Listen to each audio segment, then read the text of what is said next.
Hello, everyone, and welcome to the Toffee Blues, your source for all things Everton, and welcome to the transfer window roundup for the summer 2023 transfer window.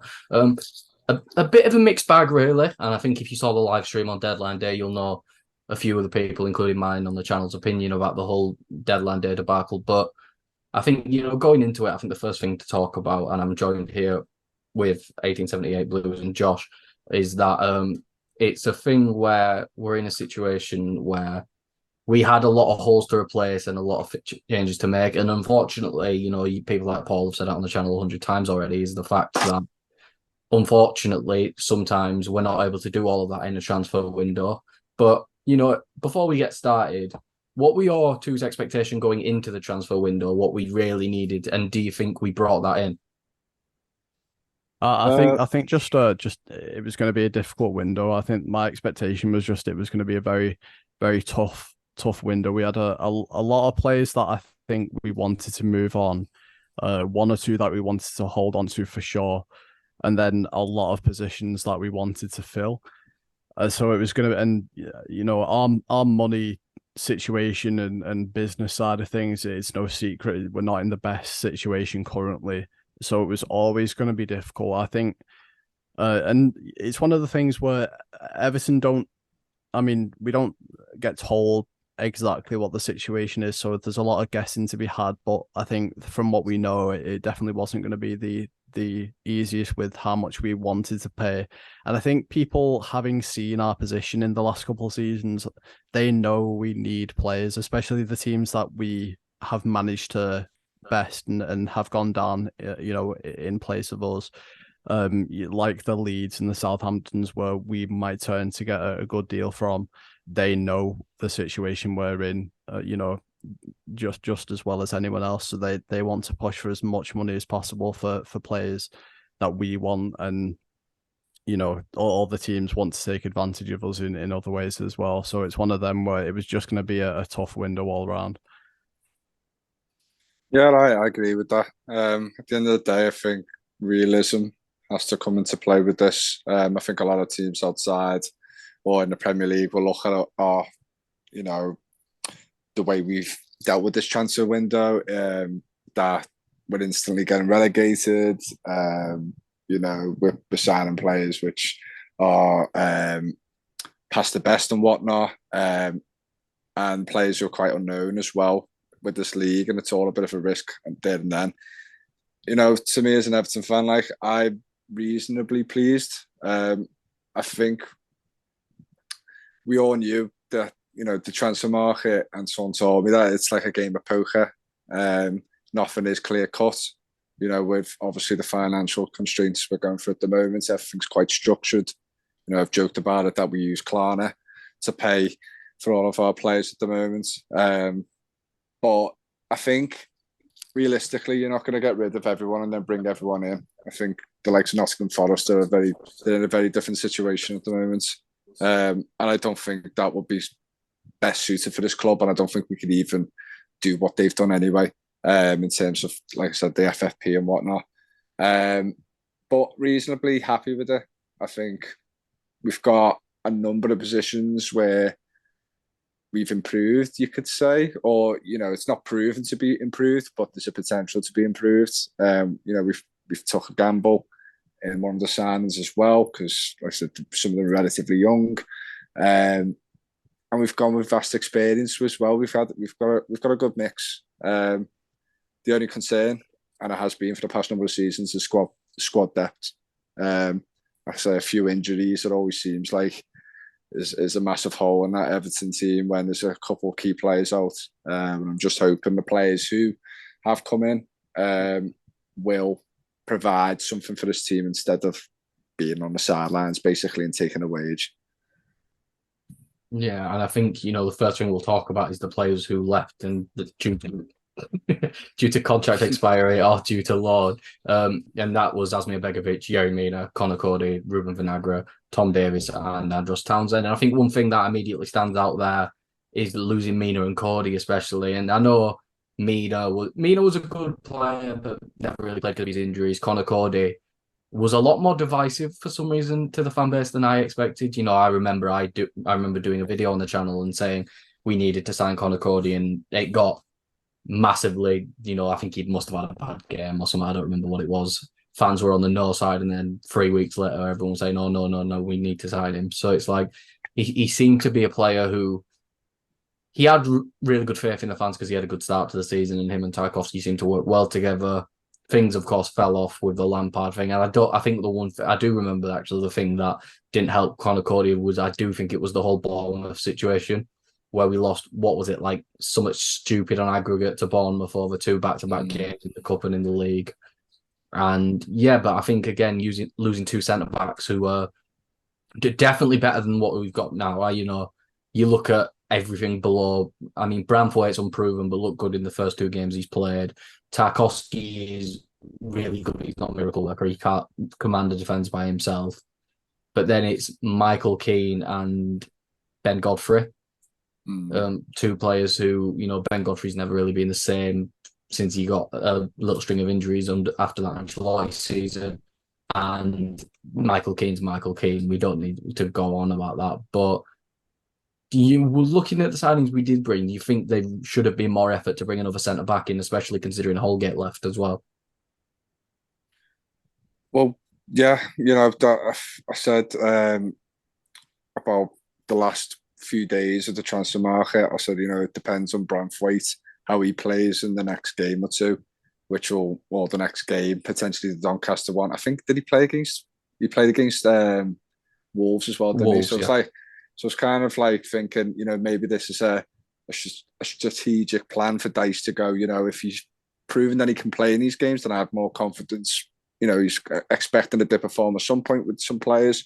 It's not expecting consistency all season. But if he can prove himself that he can play in the Premier League, Branthwaite, then maybe he might look more into the midfield areas to see if that's something we need to improve. Because, I don't know if he does, but I believe that Dyche has got a lot of trust in Michael Keane as he's worked with him before.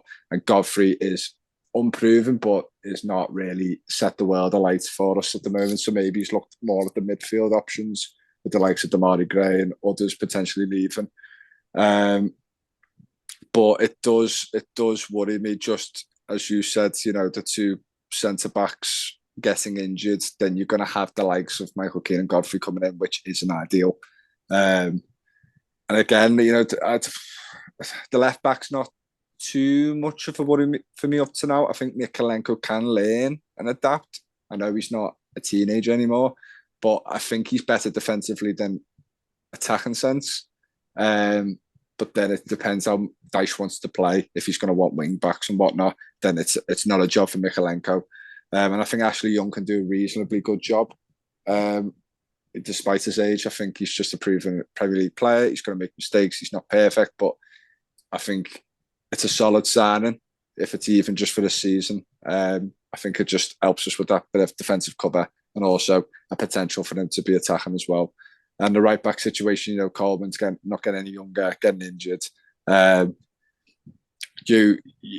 said with youngsters at Everton, we kind of messed them about, and I think sometimes we need to accept they're going to make mistakes and it could affect us in games, and we haven't got that kind of, what's the word for it? We haven't got that luxury to just drop him and put someone else in like other teams because of our squad depth. I think we're going to have to accept Patterson's going to make mistakes, but if he plays more consistently, it could work out better for us in the long run. But at the moment, with the state of the club, it is worrying if players are making mistakes and affecting results, which results to us, again, going through a relegation battle, which we don't want. Yeah, Josh, what were your opinions on the whole centre-back saga, really, with how many have come out and then what we're left with? Yeah, I think it was worrying to see. I think Mina's a funny one. It's a really sad state of affairs, Mina, because you could tell he was just a fantastic player when he wasn't injured, but that obviously being the big thing, he just couldn't have that run that we needed him to. He wouldn't. I've heard many people say that obviously if he didn't have that injury problem, he probably wouldn't have been at Everton for too long. He would have been, a world-class player, and it's just that injury record that let him down. So I can understand why obviously he ended up leaving, and because we just weren't making enough use out of him to justify the wages we were spending. It would have been nice to have a different world and a better, injury record for Mina. But I think Cody, going on to Cody, is a weird one. I think for a player of his caliber, for the price that we could have got him, and obviously having that loan spell before actually needing to pay the money for him, I think it was a great bit of business until they didn't choose to sign him, because I think that was why that business was great. I mean, obviously bringing the player on loan is great anyway, especially when it's him. I mean, there were people that were surprised we were able to get a player like Connor Cody on loan. That there were the people that were surprised that he was even let go from Wolves, especially on loan with that option. I'm just surprised we didn't take it up, because I think that there were people that were saying the reason we didn't take him were money, issues, but I just can't see a world in which we can't get that amount of money together for Connor Cody, especially with what he offers us and what we knew Mina were probably going to leave, and I'm assuming they did at the time of the deciding whether we were keeping Cody or not. I'm just really surprised that we didn't end up taking that through, especially with what he offered, and obviously the ability, but the leadership qualities as well. To complement Tarkovsky's leadership skills as well, like you said. I mean, being the man at the back on his own, having Connor Cody there as well. Even if Connor Cody was on the bench, the leadership skills are still there, present in the team. So it just, for me, felt like a no-brainer to keep him on. So when he did end up going, I really thought that was a mistake. And when you think about backups for the defense, there's just not really much there other than the like the Michael Keanes, and that it's just not what we need. We want players like Cody, and obviously if Mina was fit, then that would have been a great person to keep around. And we were linked with players like Nico Elvedi during the window as well for a fee of 5 to 6 million euros. And that obviously didn't end up going through. And I'm not 100% sure about, I've not seen much about Elvedi and what he would offer the club. But it's just weird that we're being linked to players like that at that price, but then we didn't take Cody. It's just an odd situation for me. Yeah, I think it's a very confusing one. I think, I think a lot of this summer, I think the easiest way to sum it up really is a lot of it was down to getting the high earners off the books. I think it's the main reason Iwobi left, of course, including the fact that his contract was only last year. You look at Yerry Mina was on over 100 grand a week. I think Iwobi was on over 100 grand a week. Gabamin was on decent wages to say he never played and he was filled with injuries. But if we go over what actually came in, we had Ashley Young on a free, then we had Chimeti, which apparently it was about 12 to 15 million euros, but really small down payments. Jack Harrison comes in on loan, Danjuma comes in on loan, and then Beto for around 25 million pounds. But again, we aren't paying anything this season. So I think it's clear that the money wasn't in the club. But if it looks like what we've spent this season, probably around 15 million actually up front, maybe at maximum, that's including loan fees. What do you think about the caliber of player that we've actually brought into the club for such a low price this season anyway? I think, Danjuma had obviously an unproven spell at Tottenham, a very difficult situation for him. And he had two choices between two clubs at different scales of the table, but both had their own issues and problems. He did well for Bournemouth in the Championship. I think he played in the Premier League with them as well. Didn't set the world alight but, Bournemouth for Bournemouth. Villarreal, obviously, we know what he did at Villarreal as well. A player who's got still a lot to prove, I think. And I think he can offer a lot. I think Dice goes for versatile players. You can play the right, left, or up front. So it's you could say the striking, if Dominic Calvert-Lewin's out, then, you're hoping Better doesn't get injured, then you at least know that Danjuma could start up front. The Chimiti one to me is a bit of a gamble just because of the situation we're in. I don't really know how we're going to use him or utilise him. but we'll have to see. We're going to have trust on that one. There's quite a bit of money. I know it's not in terms of the money these days getting spent, but it is a lot of money where, as you said before, about the Connor Cody, I think the Connor Cody one as well, I don't want to go back onto that, but, I think it was something to do with the financial year or something we couldn't spend or something. I can't remember what it was, but there was various reasons. I think we would have paid the money for him, but it is what it is. But yeah, the Harrison one to me is proven a player who's been one of the standout players for Leeds. He's not always consistent, but Leeds aren't as well as a team. So I thought whenever I watched Harrison, I liked him. I liked what he could provide. The only real concern is we've got a lot of players who play on the left hand side, and we haven't got many on the right, especially with some of the players who've left this summer. So, and yeah, the better one to me is one of them where at first when we signed him, I was going, God, was he like second, third, fourth choice? But hopefully he, at the time I was thinking he's the profile of the players we've been looking at, but he's more of a risk because he hasn't played in the Premier League. And sometimes when you get players like the Shea Adams, who he's linked to, he's proven in the Premier League in terms of playing and scoring, but not a frequent amount. But both do like a similar job for the team. And then watching his highlights, normally I watch highlights and people said this about Umar Niasse and someone else, and he didn't play great at Everton. I think it was St. Tosin as well. But to me, when I'm just seeing the way he plays, despite the opposition and how he's running with the ball and holding up with the ball, it still requires a lot of skill to do that. And I could tell we had a footballing brain, but the impact he's made since he's come in up to now has been a breath of fresh air. And it's, I think, massively improved the team in terms of what he can do. It's a lot different to play with a striker up there who actually knows how to play in that position. But yeah, reasonably happy with the incomings. I said it'd be an ideal if we got probably another midfielder or defensive player. But that is the nature of Everton Football Club at the moment, and you can't do everything at once. If January's only a few months away, we'll just have to see. Yeah, Josh, what were your thoughts on the incomings anyway?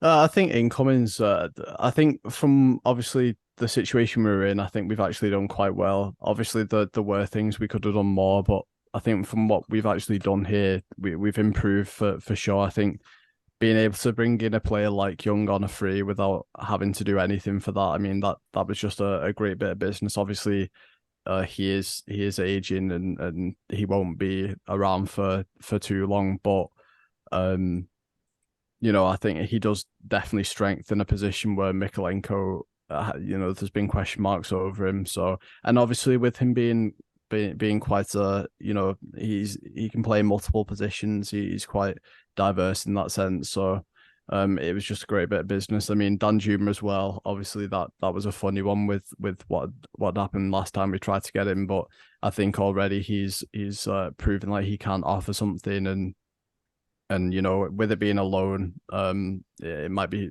a case of something we can push further when we have the better financial situation, or it's just hopefully it can be good for our attack. Obviously, it was a big thing that we need to improve. So bringing Chimiti in, that I didn't know much about this player, and to be honest, I'm not 100% sure about him. Only time will tell. See how he actually performs and how he slots into the team, and how often he is used. Harrison, another one, I think. Having that experience in the Premier League as well, and just English football in general, I think he will be a good player and someone we definitely lean on quite heavily, and hopefully, obviously coming in, having had his injury problem, hopefully that isn't something we see again. Hopefully he can consistently start for Everton. I think we will lean on him quite heavily, especially in the position he plays. Beto as well. I think I was also worried about Beto coming in with obviously we were pushing quite heavily for Gnonto, and it looked like Beto was just like the runner up in that scenario. But since he's played the last two games, he's definitely proved himself. I think Doncaster was one of them where, given the position Doncaster are in, you think anyone might look good against Doncaster, but then stepping up against Sheffield as well, it just goes to show that he definitely has the ability, and it wasn't just a fluke at Doncaster, which I think obviously having a good game against Doncaster, you look at it and you think, yeah, that's good, but can you do it in the Premier League?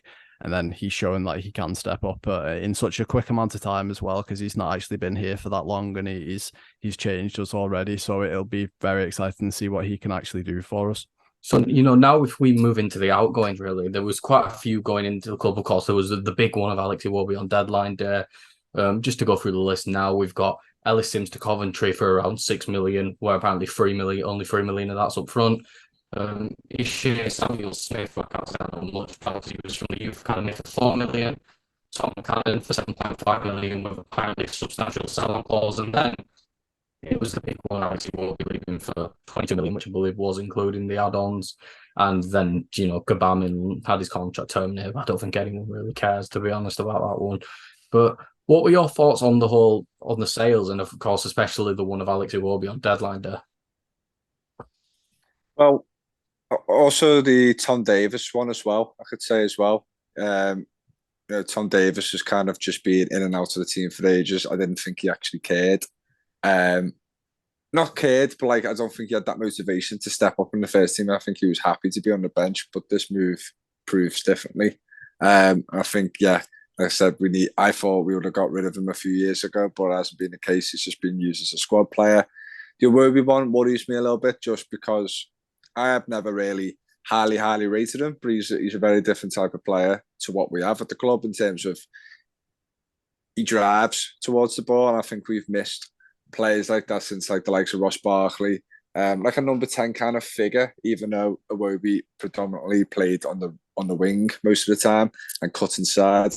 And with his energy as well, and sometimes his link-up play in moments where, he got us some goals last season, or supplied some goals last season, we will miss, because we haven't replaced in terms of kind of his position. Like I said before, we worry about the right wing position.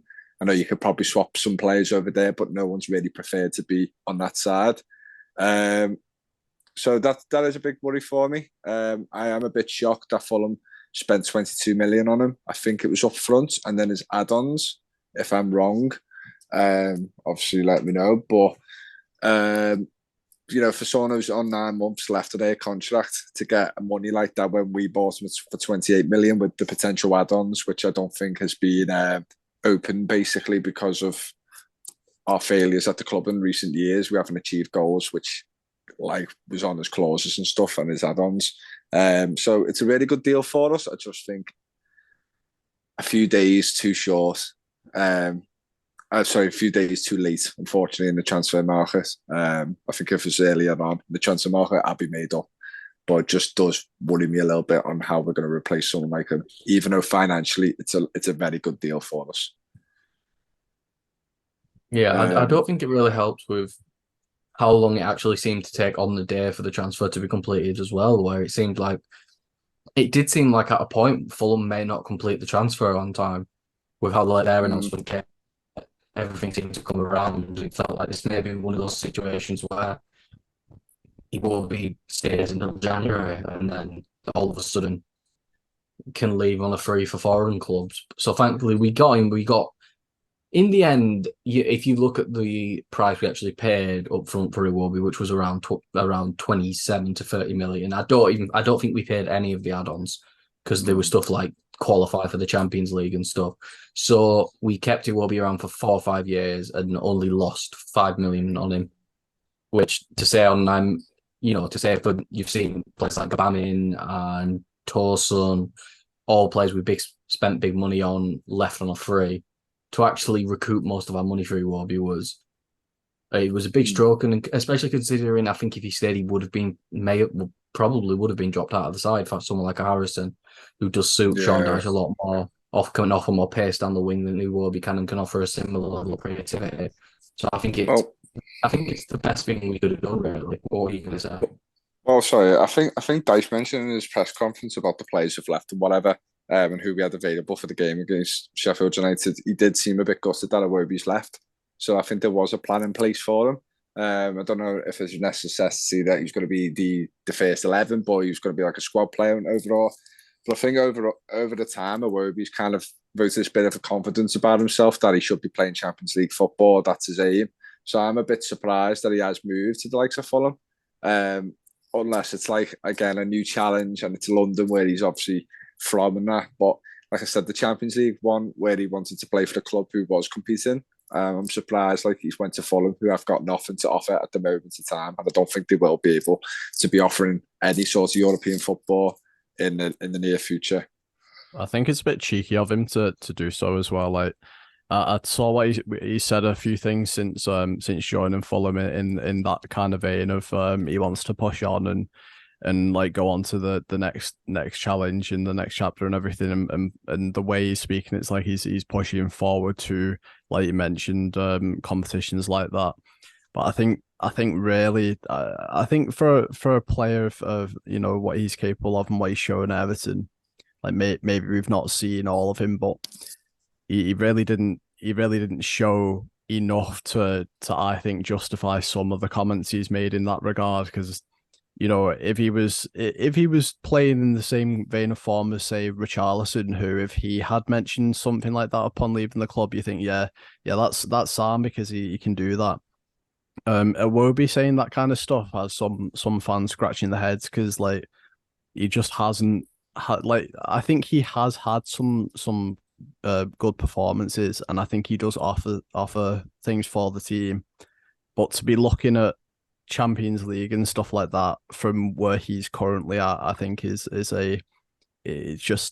odd to me. It's just not, it doesn't line up. There's like it's almost like there's a gap in the middle where he has to just be a consistently good player first, whereas now it's kind of like he has moments, but he isn't always on top of his game. Like, I mean, you're not expecting every player to be amazing every single game, but it's like there's some basic things that I think he needs to work on before he can say he's looking forward. And like you said, to move to Fulham, who, I mean, at the minute they seem like they last season wasn't a bad season for them, but it's not the team you move to for the opportunity to try and get into the Champions League. You'd be looking at like maybe Aston Villa or teams like that, who last season were pushing and have good players around and have a good manager. I don't think Fulham are really looking like that team that you'd imagine a player leaving to aspire to be in them tournaments. Yeah, I think the one thing I will say is it's your generic drivel to get new fan bases on your side. It sounds like, if you went on like ChatGPT and asked it to write you an article, you've always just gone there and gone, how will I make Fulham fans like me? And it's the easiest playing the book to go, oh, this is a step up from where I was before. So I think it is just, like I said, it's like, I don't think Iwobi would have even written that himself. I think that's his agent or someone in his PR team who've done all that for him. I don't know if it's something he said in his Fulham interview, but like if you watch the Everton interviews for the new arriving, it's practically the same interview every time. Yeah, just with a different accent and with a different player involved, So it's, again, I get why he's done it, because he'll get more creative freedom in a side like Fulham. It does confuse me a bit because Fulham had a number 10 who actually performed last season in Pereira, who, probably performed better than Iwobi. So unless Iwobi wants to play as a central player, so I am confused what's going to go on there. But again, good for him. We got more money than he's worth. And I'm someone who actually likes Iwobi, I've got, he might not be the best player, but he's one of those players who he kind of sticks with you in a sense. So I've always kind of said the most positive things I can about him. But again, it's good business for us. It might be good business for Fulham too, but in the end, we haven't lost out on anything. We've only gained. As long as Harrison can step into his shoes, which I definitely think he can. I think they're a similar caliber of player. With Harrison maybe even being a little step up from Iwobi, because he's got more of that clinical finishing, more of that end product that a team like us really needs right now. I think it was 8 goals, 8 assists in the first season with Leeds, and I know Leeds created a lot of chances, but Leeds were in a very similar boat to us where the striker play was awful. Patrick Bamford got 16 league goals, but he was getting 3-4 chances a game and scoring once. Gilt-edged chances. So again, not a big loss. It really helps with the incomings. You've got the Richarlison money, the Anthony Gordon money, now the Iwobi money. We're getting rid of big earners at the club, and not so much Anthony Gordon, but Richarlison and Alex Iwobi, big earners who more on the Richarlison side, bigger loss because he contributed to, 2 survival seasons or, 1 survival season and one where it looked a bit rocky at points. But I think it's a really good bit of business. I think it does help us for January, is one thing I will say. Is I hope that this isn't just money ignored like the Anthony Gordon money was. Or the Arteta money. Well, that's it now. It's the Arteta, Richarlison, Gordon, Iwobi money now. But hopefully it's a thing where we go to January and we can immediately go, right, here's an extra. I don't know what they paid up front. I think it was 20 up front, 2 in add-ons, but maybe a bit less. But here's 20 million. You can go for, if Harrison isn't working out, go bring in a number 10. Because it really, for all we know, Dyche isn't the manager in January with our luck. I hope he is, but it's a carousel at this point at this club. But I think, I think that's what happened at the end of the window.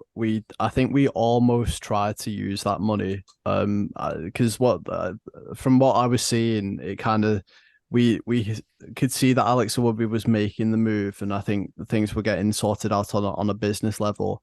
And obviously, we were big in for Gnonto quite early on, and that lasted a couple of weeks. But then, since Leeds were asking too much, we kind of dropped that. But on that very last day, I think maybe seeing that we could bring in that kind of money for Iwobi, and obviously we wanted to replace the hole that he would leave, because whether you rate him or not, he is an attacking player for us, and he does offer something that we would have to replace. So I think that's why on the last couple hours of that window, the Gnonto kind of things crept back in, and I think maybe we did try and use that money. So I think come to January, we will probably end up using that money in a positive way, and I don't think it will be, forgotten or unused, or however you want to, spin that, like maybe some of the other money we brought in from Gordon and other players. Hopefully it is used in a good way, and a player that isn't that will be a positive impact on the squad. So it was good to see that we were looking to use it, even though we did miss out from what we saw. Yeah, so like you said before, what's your name again? Sorry, I keep forgetting. Callum. You said before, it depends on the manager situation as well. It's one of them. We kind of want to look positive and go, listen, it's a few months away. Hopefully, in that time, we're not in a real sticky situation in terms of the position of the league. And then we can kind of look on how we can advance the squad instead of how we can basically revive the squad, if you could say, because that's where it comes into play, where you get tactical type of signings for the situation you're in. Hopefully we're at a point where we can start looking forward and bringing players who can affect us in a positive for longer periods of time, and potentially could have a sell on. We can make money on as well, Nonto. I think we will go back in for him in January, but then I think other teams will be as well. I think he'll probably end up proving himself a lot in the Championship. Like I said, it's going to be added on competition, which is normally the case with Everton. The amount of signings over the years we could have got in, and they've all end up going to bigger, better clubs because of just financial issues, or we just haven't been able to get it over the line. But I think this transfer window has been a little bit different. I think it's been a bit more strategic, a bit more thought into every type of player we're trying to go in for. Sometimes some of them could be for the Dyche signing, but then a signing as well where, listen, if it's not for Dyche and he might not be here and things can change, it's a player we can potentially make money on as well. So it's a different type of signings and different type of players we've embedded in and brought in. So yeah, like I said, the Iwobi's a big loss in regards to what he can bring to the team and the squad, and a different type of player he is. But so we just have to have a little bit of faith that these other players who've come in could do a different type of job for us, and hopefully a better job than what Iwobi's given us in the past numberless, 4 or 5 seasons. Yeah, and I think, going on to, the last big question really is, what are your overall thoughts on the window, and especially about the squad? Do you think now that the window's over and we have time to reflect on the squad, is it a stronger squad, or are we in a worse position than, let's say, this pot at the end of the last season, for example? I think we're stronger, but I think it's guttering knowing that there's players out there like Sims and Tom Cannon, wish we could develop a bit more.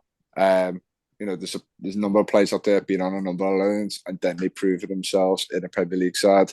Unfortunately, at this stage, we just can't afford. We're getting offers like 7 million for like Tom Cannon or 7.5 million, and then 7 million or something for Sims. You can't reject them type of offers for players who haven't really contributed much to the team, who just have this potential. So I think we've been quite bold in this market. I think we've got rid of players that we didn't need. We've been, like I said before, on the sidelines for ages. We're not contributing much to the team, and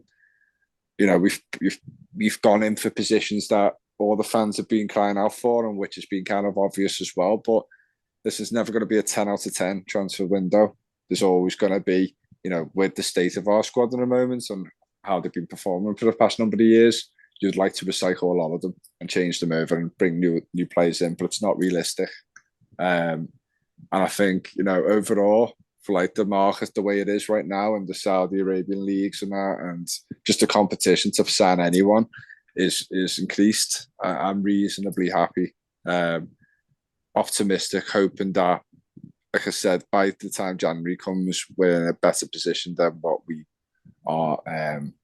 imagined before the start of the season. And then I think then we can have a look at this window in January and go, if we do well in that market as well, then we go, it wasn't as bad as other people might think our window has been, especially the people outside who don't support Everton. They have the negative opinions because of the situation we're in. But I think if you're looking at it in a real financial way, in a kind of business sense of way, and it's been a good window for us. And like I said, gradual improvements is the key. I think in the past we've kind of tried to rush and tried to bring too many star players in at once, or too many big players at once, who attracted a lot of other clubs without any thought to it. I think now you've got to take the stepping stones to become a successful club, and I think slowly and surely we will get better over time in results to these type of transfer, in terms of these type of markets and in terms of the type of signings we've made. Yeah, Josh, what are your opinions overall? Yeah, I think the transfer window has been good, and the squad is definitely stronger. I think the one thing I wish we had have done though, and I don't have personally any like issue with Demarai Gray, but I think it's no secret that maybe Dyche doesn't prefer him in the squad as much as other players, and obviously there was big news about him getting his move to Saudi Arabia, and Demarai Gray's been one of them players where when we brought him in, he didn't cost us too much, and it was one of them where he might be able to show us, the player he can be.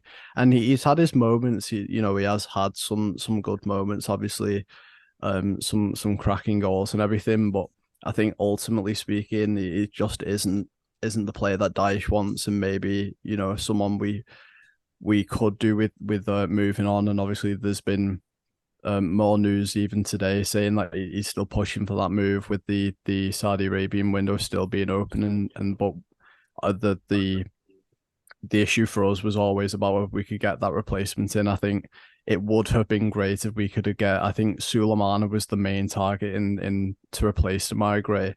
I think for me, it would have been great if we can do that. And I think that it's not necessarily just because Demarai Gray doesn't fit the manager, but I think for just squad cohesion, because I think that's just one of them players now that'll spend the next couple of months, in a place of possible negativity. Like, I think he, especially because it seemed for so long that he was going to get his move, and he really wanted it by what's coming out and the news and stuff like that. He wanted that move, and it was going to work for everyone. We were going to get that replacement in who fits Dyche's system a bit more. It would have been great if we could get that over the line, but obviously it wasn't to be. Just, I think, cohesion wise, and obviously just having another player, because he will probably have to be used. I think you don't know what a season might throw at you, but he's an attacking player, and he will have to be used at some point, I'm sure, whether it be through injury or just whatever comes our way. And it just would have been nice if we could use a player that fit the system and wanted to be here rather than someone who's got their eye on a move January, because I think that will play into how he performs and how he feels about being at the club. And we'll see if we end up going back in for Gnonto and how much Leeds will want for him, because if he does prove himself in the Championship, that'll just make Leeds even more determined to keep him. So we'll have to see if we'll be able to get a deal for them and see what money comes available for us to actually use. Obviously with the Iwobi money coming in, that'll be great, but we'll see actually how much we're willing to spend on players like that. But I think overall the window's been good. We've had players come in that if we had been offered them before the window, we would have bit your arm off for. I think Beto, attitude wise, is spot on. I think it's exactly what we need. And attitude's great, but it doesn't really get you many places if you don't have the actual ability, which he actually does seem to have, which is great. Having both the attitude and the ability, I think Beto will be a great Everton player. And I think we'll look back on this window and there'll be players like Chimetti and Young and that might perform well this season. I think Beto will be the highlight, though. We'll look back on this and think we've made a great deal, especially with the fact that we don't have to actually pay until the next financial year. So I think ultimately that was a great bit of business, and I think he will be a standout player for us, and hopefully he doesn't let us down in that regard. Yeah, and I think that's the sum it up, really. I think it's been a thing where it's been a summer more focused on business, getting rid of the deadwood. It may be a situation where we look at it and the club's entire plan was actually to spend more in January and see what they could get rid of in the summer. We've seen clubs do that in the past, and there could always be new doors opening up in January. For example, if Leeds are 14th in the Championship, I don't think there's a chance in hell they keep Gnonto, really, because, there's no chance of him getting promoted, and there's no, even if he's got 15, 16 Championship goals, they can't start clamouring for 30, 35 million now, because teams can just go, well, he's going to throw Paddy again, and what situation are you in? So I think that's hopefully what we're doing. There is a chance we're giving the Everton recruitment team a bit too much credit there, but we'll have to see. But if you did enjoy that video, please make sure to like and subscribe. Thank you to Josh and Stuart for coming on this video. Cheers. No worries. Thank you for having me on. Make sure to follow us on Twitter at Everton Newsfeed, and we'll see you all for the next video. Goodbye, everyone.